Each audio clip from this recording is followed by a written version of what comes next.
Thanks, Denise.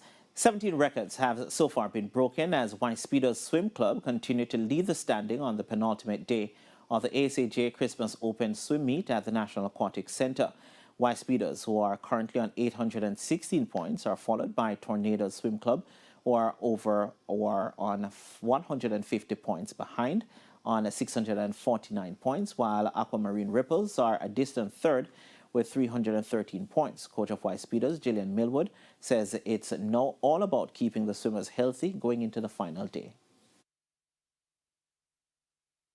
For the rest of the meet, just more of it. A lot to do with the recovery because it's day 3. This is session 6 out of 8.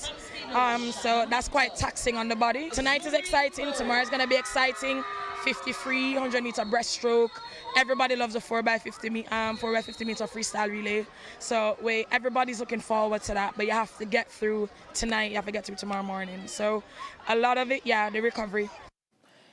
In the 8 and under, Liam Williams was outstanding, erasing the meet record in the 50-meter backstroke event.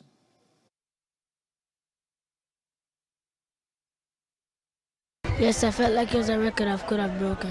When I started off, I felt like I could have lost the race, but then I pushed myself until I won. To win the 50-meter free that's coming up. I feel like I'm going to win and break the national record. Dominic Whitlock was also responsible for breaking meet records in the 50-meter freestyle and the 100-meter freestyle. The first record, I was expecting it.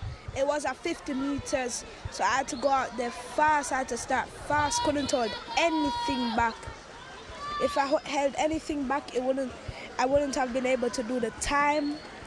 And I knew the record going into the race, so I just pushed for it. My coach told me what to do, so I went in there for the meet.